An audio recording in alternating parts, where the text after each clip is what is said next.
I made some modifications to increase the AC system cooling efficiency that modern cars have that they didn't bother putting in cars this old. But when you do a conversion from R12 to R134A like this car had done many moons ago, you need as much efficiency increases as you can get. So we're going to do a few quick modifications that it's really not that hard to do. I'll show you running through it real quick, and you can probably drop your temperature a few degrees, especially when you're sitting still. So let's take a look at that.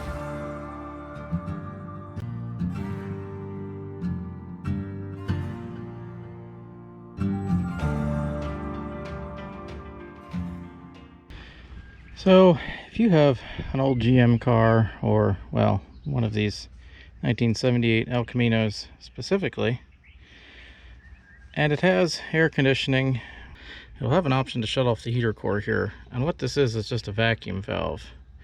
And well, this is the original vacuum valve, and it's not working anymore.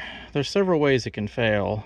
Obviously the valve itself can fail, or the vacuum controls to it can fail, or the line, something like that. Anyway, it's a pain in the rear, and it's better to just, if you can, replace it with a more long-term solution. So what I do in this case is I replace it with a electronic valve. This is a normally open 12-volt valve. So if you apply 12 volts to these terminals, it will click shut. It's a solenoid operated valve. It is not a motor or any operated valve or anything. If you've watched any videos on this truck, it's the same one I run in that truck to shut off the heater core when I'm running the air conditioning, because down here in Florida you need every little gain you can possibly get.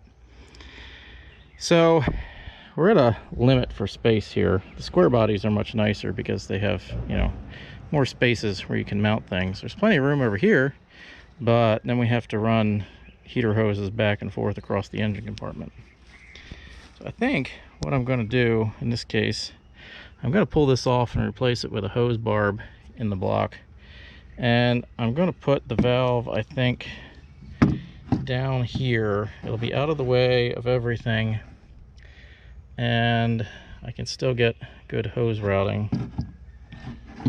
So this is a directional valve. You can see the arrow there. Make sure you get it the right way. So you could, if this is working and open, you could leave this in position, but I'm just gonna take it out entirely, and then I'm gonna cap this vacuum valve. I believe the problem with this specific one is, for whatever reason, the climate controls are getting old and it's not feeding vacuum back out here to the engine compartment to shut that valve. One of the problems, but I've put a vacuum gun on it, and well, I don't think it's closing anyway, so we'll know when we take it apart. But anyway, those valves are kind of a clunky design, and I'd prefer something that's more universal and easily replaceable if it does break. I've been running this exact same valve on this truck and the truck before it for years and years.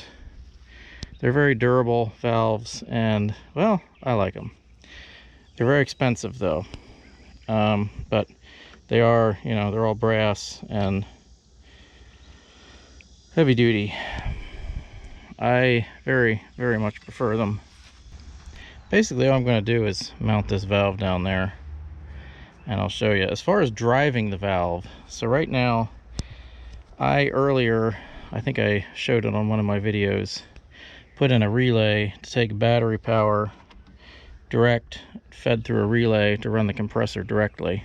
So I'm getting the maximum power so it doesn't go through all these little switches and controls and potentially have a voltage drop and then lose power on my clutch, because I had a different style clutch on there. It was the rubber clutch that overheats if it's too loose and fries the clutch. And well, anyway, those are a pain in the rear too. So there should be enough power. I should be able to just run it off this same circuit, off this same relay, and then when it clicks the compressor on, it also close this valve because it's normally open, and it'll shut off the heater core for when we're running the AC. So I believe that, I think this red line here is the out. Yeah, it goes to the green. So what we're going to do there basically is splice in a double connection there and run it to the valve wherever I choose to mount it. So as much as it pains me to drill holes in things, I just basically drilled 4 holes, and you can mount your valve. The main thing is it can't come out because, well, it would have to move sideways or hoses would have to break. So now that we're here, we can get a nice curl up and alignment straight down on that for when we put on the hose barb. And then, of course, we're coming up here with a curve right up to the heater core again. So I guess the next step is I gotta open up the cooling system. Not looking forward to that. So just like I thought, it didn't come out easy, but I replaced it with a hose barb. Here's what I got out. I was hoping to pull it out in one piece and test it, but looking down in there, I see the rubber is messed up, and I don't think that's for me necessarily, although it could be, but I don't think it was doing a very good job anyway. Now we can bring our incoming water hose up there to the intake and run to the heater core. So let's do that. Okay, we've got our heater loop back in position. Make sure your hose isn't so tight that you don't have kinks in it or anything. There's not a lot of room back here in these cars with the AC box, so just be careful. You don't want it up against the headers or anything like that. Other than that, it's carrying water at hot engine temperature, so nothing to worry about there. So now we're left with the electric.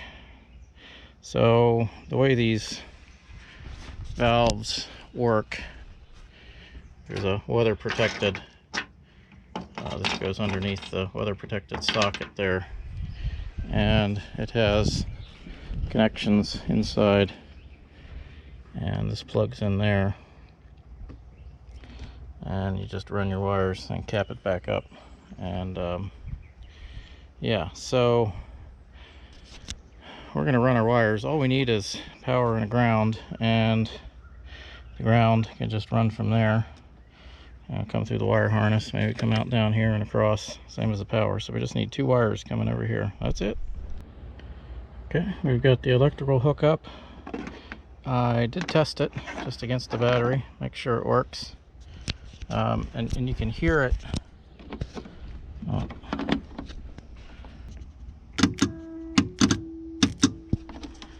And you'll hear the valve shut as you connect power to the coil. So now we just have to put it in here. So one more thing I'm going to do to make this AC system efficient, well, more efficient, is I'm going to add a condenser fan.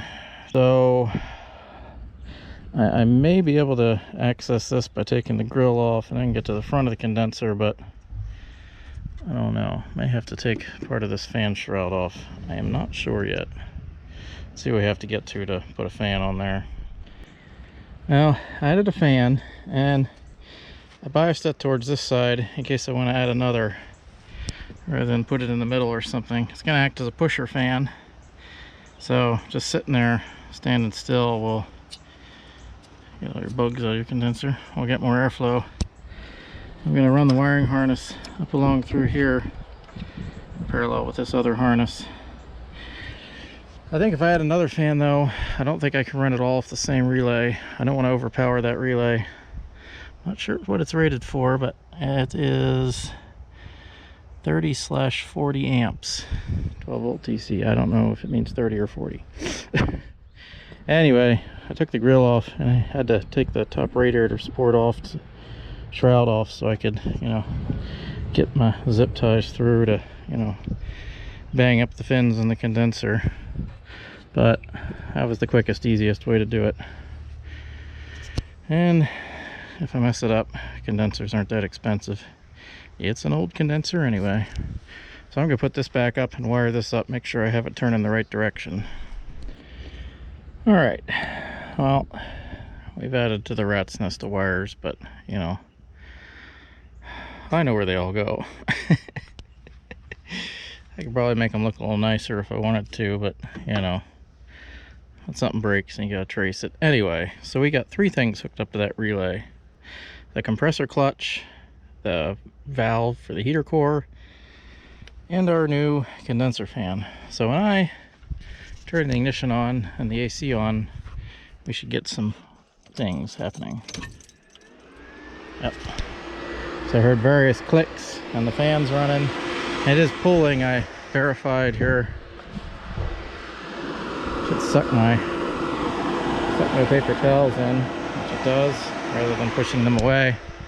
It's a pusher fan. If you don't know, you just reverse the polarity of the DC motor to get it to spin backwards, and then it pushes air forward through the condenser. All right. So, ooh, what is it in here? Almost 160 degrees in the cabin. Woo! Welcome to Florida. I don't know. Let's start it up and see if that makes a difference. I mean, it's gonna be hard to tell, but I don't know. Let's see. I need to put the grill back on, but oh, shut her off. Ow. Oh, it's too hot to hold the ignition. It's the problem with Florida and then El Camino is ignition just cooks in the sun and just sear your fingers when you go to turn it.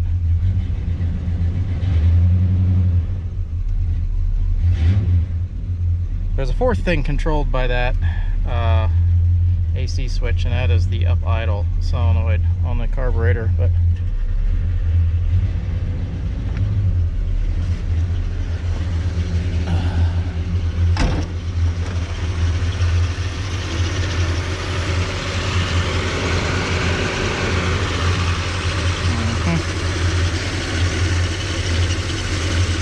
that belt's moving around a good deal, but I'm out of tension. I can't tension it anymore.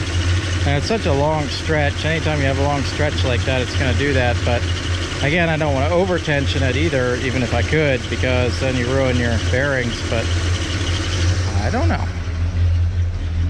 It's going to take the AC a while to catch up here, but oh, gotta turn the fan on.